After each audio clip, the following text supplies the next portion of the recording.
స్థానిక 46, 47, 48వ division BJP మండల అధ్యక్షుడు దేవిని హరిప్రసాద్ ఆధ్వర్యంలో భారతీయ జనతా పార్టీ 45వ వ్యవస్థాపక దినోత్సవం సందర్భంగా జెండా ఆవిష్కరణ కార్యక్రమాన్ని చేపట్టారు.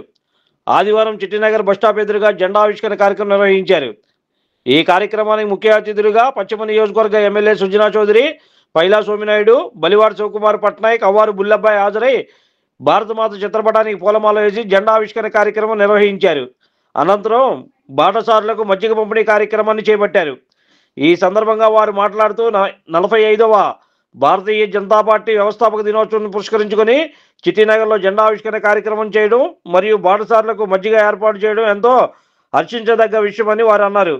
ఈ కార్యక్రమంలో బీజేపీ నాయకులు పేరం బాలసత్యనారాయణ, 46, 47, 48 డివిజన్లో మండల జనరల్ సెక్రటరీ ఎలకల అనిల్, మరడాన జేజుబాబు, ఎస్సీ మహిళా అధ్యక్షురాలు ఆకారపు విజయకుమారి, వాగిచెర్ల శ్రీకాంత్, బాయిన శంకర్, బెవర మురళి, శివరాత్రి శ్రీను, కనగల రమేష్, వెలుగొందల వీరభద్రం, పిల్లా పవన్, ఈ హనుమంతరావు, కొరగంజి మాధవ, పైలా హేమకుమార్ తదితరులు ఈ కార్యక్రమంలో పాల్గొన్నారు. 45వ సంవత్సరం పార్టీ ఆవిర్భావం సందర్భంగా చిట్టినగర్ మండలంలో ఈరోజు మన ఎమ్మెల్యే విజయవాడ పశ్చిమ నియోజకవర్గం సుజనా చౌదరి గారు జెండా ఆవిష్కరణ చేయడం జరిగింది. దానికి కారణంగా ఇక్కడ పాదచారులకి ఇలా మజ్జిగ పంపిణీ కార్యక్రమం 48 చిట్టినగర్ సెంటర్లో చేయడం జరిగింది. చిట్టినగర్ మండలం 46, 47, 48 మండల అధ్యక్షులు దేవిని హరిప్రసాద్ గారు ఆధ్వర్యంలో నెక్స్ట్ వచ్చేసరికి బీజేపీ 45వ ఆవిర్భావ దినోత్సవంగా మన పశ్చిమ నియోజకవర్గం ఎమ్మెల్యే గారు జెండా ఆవిష్కరణ చేయడం జరిగింది. అందరం కూడా మా కార్యకర్తలు అందరం కూడా జెండా వందనం కూడా చేయడం జరిగింది. అలాగే పాదాచారులకి ఇక్కడ మజ్జిగ పంపిణీ కూడా మేము మొదలుపెట్టాము. ఏవైతే వక్ఫా బోర్డు బిల్లులు కానీ, ఆర్టికల్ 370 కానీ ఇలాంటి ఏవైతే ఉన్నాయో ఇవన్నీ జరగడానికి కూడా చాలా ముఖ్యంగా ఏ ఇతర పార్టీల వల్ల కూడా ఇది కాదు, ఇది ఒక్క బీజేపీ వల్ల మాత్రమే సాధ్యమయ్యే పనులు ఇవన్నీ. ఇలాంటి శుభ పరిణామంలో భారతీయ జనతా పార్టీ వైపు అందరూ కూడా చూస్తున్నారు. దీనిని మనం ఆదర్శంగా తీసుకొని చాలా గొప్పగా నరేంద్ర గారి, మోడీ గారి నాయకత్వంలో నడవాలని చెప్పని మేము ఆకాంక్షిస్తున్నాము. మాతాకి భారత్ మాతాకి భారత్ మాతాకి.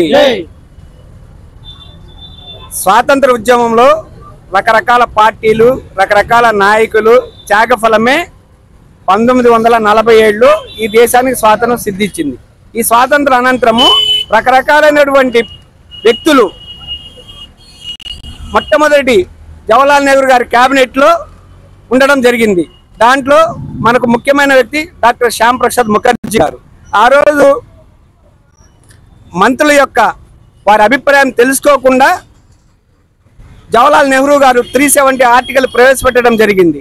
అంటే ఒక దేశంలో 2 జెండాలు అనే సిద్ధాంతం ప్రకారం ఆయన చేయడం వలన దాన్ని వ్యతిరేకించి డాక్టర్ శ్యామ్ ప్రసాద్ ముఖర్జీ గారు క్యాబినెట్ నుంచి బయటికి రావడం కూడా జరిగింది.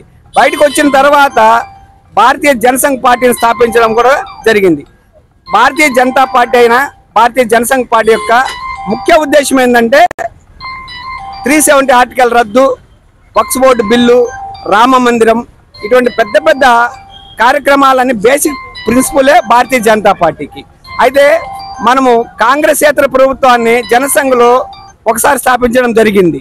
అప్పుడు మన ప్రధానమంత్రిగా చేశారు. తరువాత భారతీయ జనతా పార్టీని 45 సంవత్సరాల క్రితం 1980 ఏప్రిల్ 6వ తేదీన లాల్ కృష్ణ అద్వానీ గారు, అటల్ బిహారీ వాజ్పేయి గారు స్థాపించడం జరిగింది. ఆ తరువాత 1980లో రథయాత్ర చేస్తూ ఒక్క 2 సీట్లకు పరిమితమైనటువంటి భారతీయ జనతా పార్టీని లాల్ కృష్ణ అద్వానీ గారు కన్యాకుమారి నుంచి, సోమనాథ్ నుంచి రథయాత్ర చేయడంతో 82 సీట్లు 119 సీట్లకి పెంచడం కూడా జరిగింది. ఆ రోజు 2 సీట్లు మన పార్టీకి ఉన్నప్పుడు మేము ఈ కార్యక్రమాలు చేస్తామంటే రకరకాల పార్టీలు ఎగతాళి కూడా చేసింది. మీకు అసలు పార్లమెంట్లోనే ఒక్క స్థానం కూడా లేదు, మీరేం చేస్తారని. అద్వానీ గారు కష్ట ఫలితంగా 119 సీట్లు సాధించడం, వాజ్పేయి గారు ఒక 5 సంవత్సరాలు పూర్తిగా తరువాత మళ్ళా కూడా పరిపాలన చేయడం జరిగింది. ఆయన టైంలో కూడా ఎక్కువ కార్యక్రమాలు చేశారు. ఆ తర్వాత సింగిల్ డిజిట్గా భారతీయ జనతా పార్టీ నరేంద్ర మోడీ గారి నాయకత్వంలో పనిచేయడం జరిగింది. ఈ పనిచేయడం కారణంగా మనకు అత్యధిక మెజార్టీ రావడంతో ఏ విధమైనటువంటి ఇబ్బందులు లేకుండా రామ జన్మభూమి 370 ఆర్టికల్ వక్ఫ్ బోర్డు రద్దు, మహిళా రిజర్వేషను అనేటువంటి పెద్ద పెద్ద కార్యక్రమాలు ఆయన ప్రధానమంత్రి ఉన్నప్పుడు జరగడం మనకంతా శుభసూచకంగా ఉంది. Like, subscribe and press the bell icon for new updates.